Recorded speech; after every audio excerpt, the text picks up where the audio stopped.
नमस्कार दोस्तों, आज के हमारे इस वीडियो में हम आपके लिए भगवान गणेश की एक बहुत सुंदर कहानी लेकर आए हैं। किसी नगर में एक साहूकार अपने परिवार के साथ रहता था। साहूकार गणेश जी का भक्त था। यह मानता था कि अब तक उसके पास जो कुछ भी है वो सब गणेश जी की कृपा से उसे प्राप्त हुआ है। उसने अपने घर के मंदिर में गणेश जी की एक बहुत सुंदर प्रतिमा रखी हुई थी। वह प्रतिदिन उस प्रतिमा की पूजा अर्चना करता था, उन्हें भोग लगाता था। उसके बाद ही खुद भोजन ग्रहण करता था। हर समय जय गणेश का उच्चारण करता रहता था। उसकी पत्नी को ये सब अच्छा नहीं लगता था। वो कहती थी, तुम सारा दिन जय गणेश करते रहते हो, गणेश जी का नाम लेते रहते हो, उन्हें भोग लगाते रहते हो, इससे क्या होगा? लेकिन साहूकार पर उसकी बातों का कोई असर नहीं होता था। साहूकारनी मन ही मन नाराज होती रहती थी। एक दिन किसी काम से साहूकार को शहर के बाहर जाना था। वो साहूकारनी से बोला, सुबह उठकर गणेश जी को भोग अवश्य लगा देना। ऐसा कहकर साहूकार चला गया।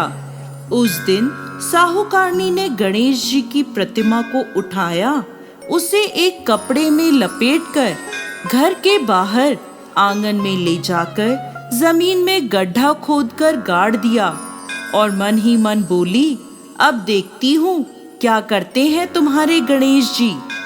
अगले दिन जब साहूकार घर लौटा और वह मंदिर में गया तो उसने देखा मंदिर में गणेश जी की प्रतिमा नहीं है।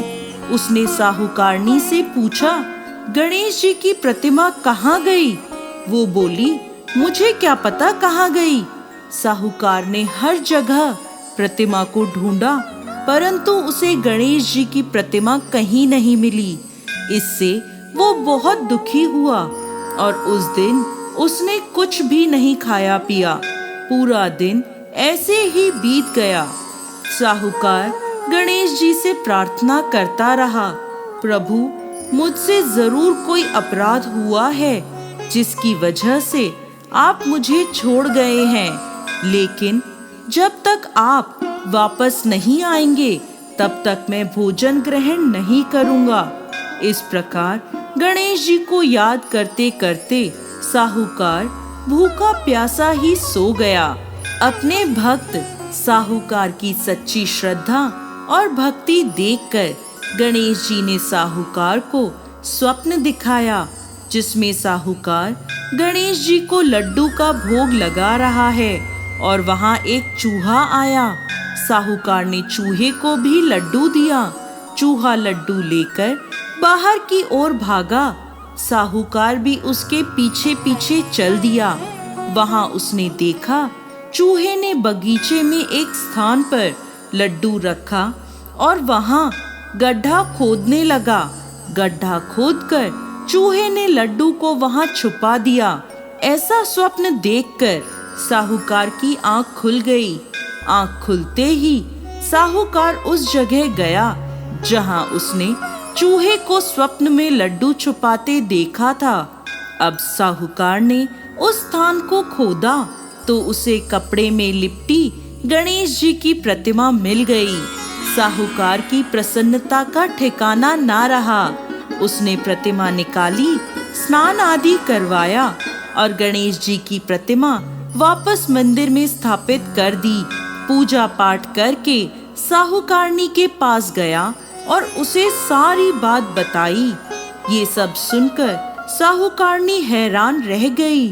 भागी भागी मंदिर में गई और गणेश जी को प्रणाम कर अपने अपराध की क्षमा मांगने लगी। उसने साहूकार को सारी बात बता दी और उससे भी माफी मांगी। बोली, आज से हम दोनों हर रोज नियमित रूप से गणेश जी की पूजा अर्चना करेंगे, उन्हें भोग लगाएंगे। अब साहूकार और साहूकारनी नियम से गणेश जी की पूजा अर्चना करने लगे। गणेश जी की कृपा से उसके घर में धन धान्य के भंडार भर गए। जय श्री गणेश।